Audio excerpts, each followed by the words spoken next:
Kurt Warner joining us, the Hall of Famer. He'll be on the call in the radio booth for Westwood One Monday night. The Eagles and the Chargers at SoFi. They kick off at 8:15 Eastern. You can also see him on NFL Game Day morning. Before I talk NFL, let me ask you about the whole situation with your son, EJ. Played at a couple of colleges. I believe he's right now at Fresno State. But, you know, you got NIL, you got transfer portal, you know, all the recruitment. What do you make of the college football situation right now? I think when you look at it, there's obviously definitely issues there, whether you're talking about the calendar, which everybody's been talking about with this whole Lane Kiffin thing, when you're talking about NIL, but I've also seen the transfer portal work for actually two of my boys. I had one son that was at Nebraska, went to Kansas State for some particular issues and had a great finish to his career there. With EJ, it was some opportunities as he played really well at Temple to see if he could parlay that into a bigger opportunity that he didn't get out of high school. And so I understand the NIL. I think guys should definitely get paid. I think they should get what they're worth. I love the opportunity. But I think there has to be reasons on why you're making the jump. You know, the idea of just jumping one place to another solely for money, I think is always going to be a problem. I think the fact that some teams have way more money than other teams, even within conferences and those sorts of things, creates a whole nother issue there. So obviously, I think there's some benefits to it, some negatives to it, and I just think it has to be monitored and set up in a different way to make it successful, I think, for everybody.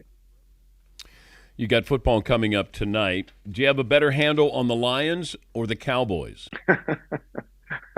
I think I still have questions on both, but I think Dallas is maybe showing us a little bit more of what they can be, or the consistency now that they've got some guys healthy on defense. They made the trades.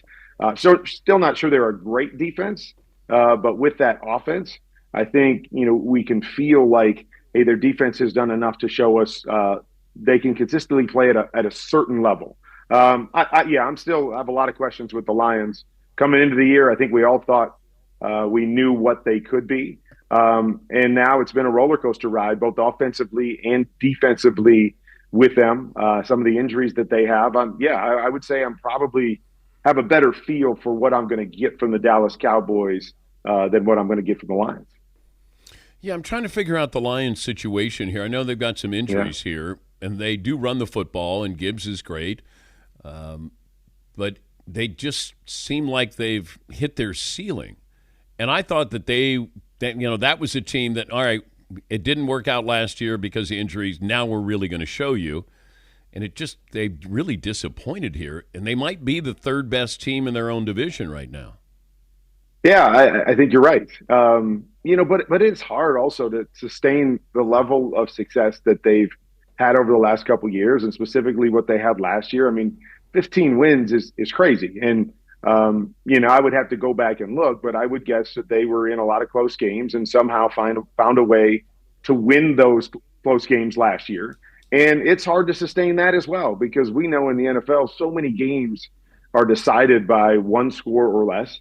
And it comes down to one play here or there, or one mistake here or there. And, I think we're seeing it like with the Eagles, pretty much the same cast of characters, but they're not playing as well this year. I think the same thing holds true for the Lions. A lot of the same characters, especially on offense, and not playing as well this year, and trying to put your finger on exactly what that is.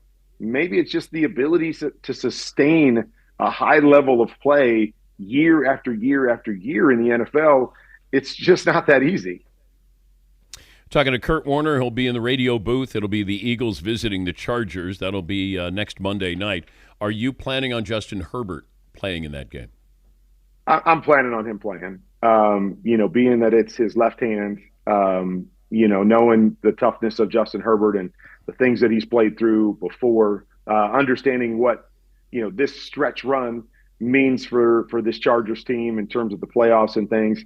I'm expecting that. And I expect that from most players. If we always ask the question, can it get any worse? Is there something that can happen if I'm playing that makes this worse, and that Like if I play Monday, is there a chance 3 weeks from now I'm more injured and can't play when it really matters?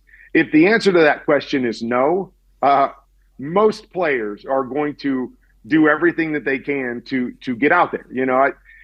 I've talked about it. Jaden Daniels suffered, that tear in his elbow. I had the same injury back in '07.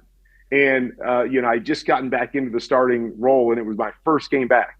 I played the next week, and I played the rest of the season with that injury simply because it was, hey, it can't get any worse. You're just going to sit and do rehab. So let's just brace it up and go. And, I had to hand the ball off everything with my right hand because of that issue where I could see Justin Herbert possibly having to do some of that stuff. I was taken out down in the tight red zone because we had to go under center and some tight. So I could see some adjustments being made to help protect that hand. But as long as that hand's not going to get any worse, I believe Justin Herbert will be out there playing. I asked this question yesterday to Andrew Whitworth, the former lineman. Do you want your quarterback to be smart or tough if you have to choose between those two? Smart or tough?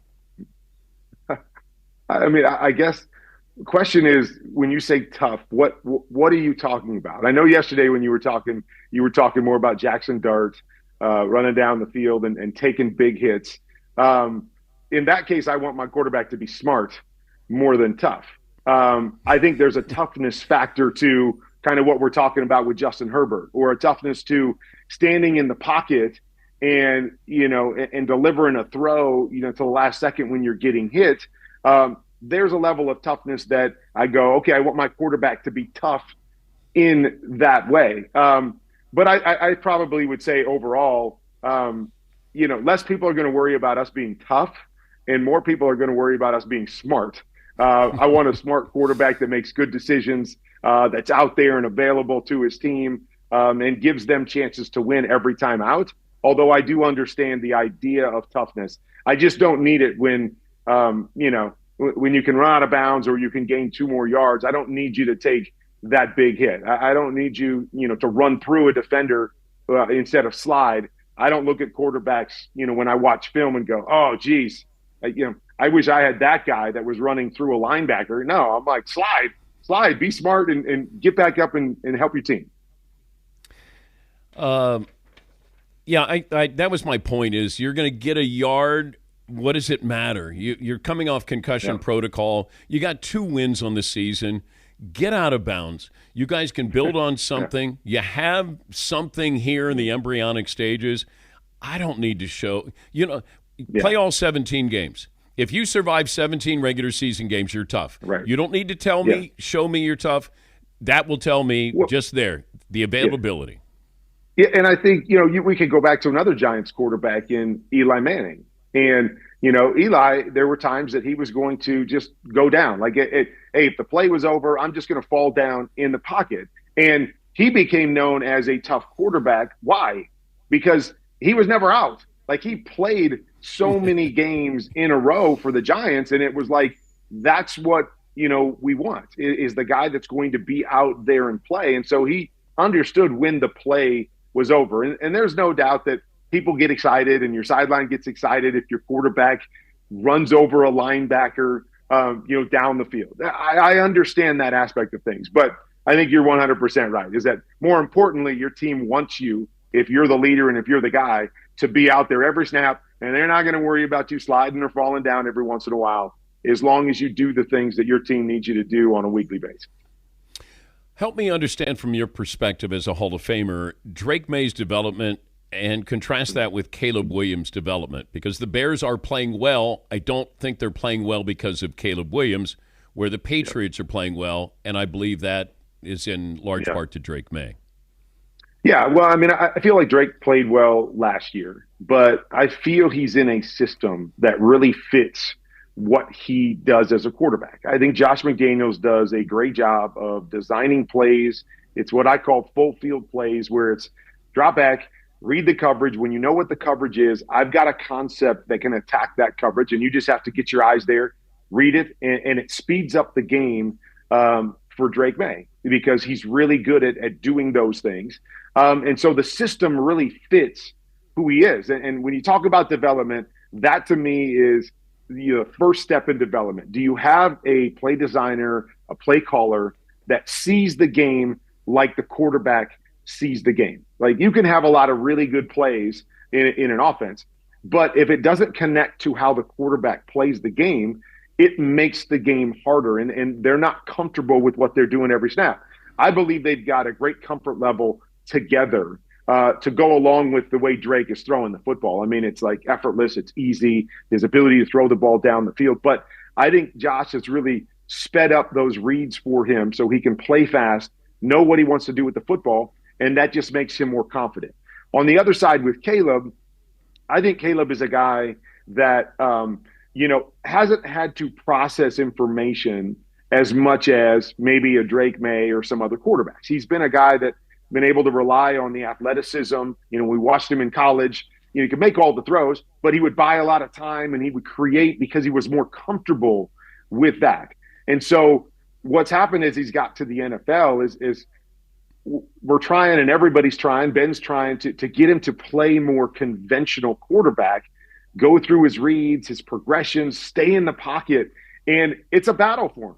It's a battle for him right now to change the way that he's played the game. He's gotten better at it from last year to this year. Last year wasn't processing very fast, was holding on to the football, almost too much and taking too many sacks. This year, he's gotten better with those things, but still not there yet where I believe it's a comfort level for him to go, oh, I got this, 1, 2, 3, and work through those things and feel comfortable in that place. So that's where, when you talk about the process of the two of them, Drake more comfortable in that setting through college and where he's at now. Caleb not as comfortable, but working through it and fighting through it. And so he's gotten much better from last year, but still has a ways to go in that arena. And I think as he gets more comfortable, he'll also get more accurate. That's the other part of it, is Drake has been extremely accurate throwing the football.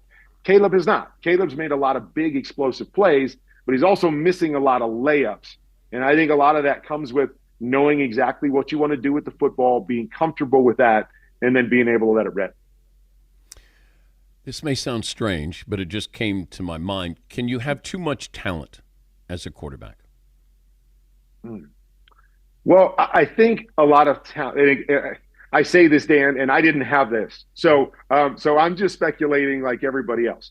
But yeah, I do believe the more talent and the more skills and gifts you have, the more it's going to kind of open up the possibilities of what you could do on every play. The throws that you could make, the ability to be creative instead of staying in the pocket, those sorts of things, I think open up more possibilities. For a guy like me, there was one possibility. You're going to stand in the pocket, you're going to read the coverage, and you're going to have to throw it to the right guy.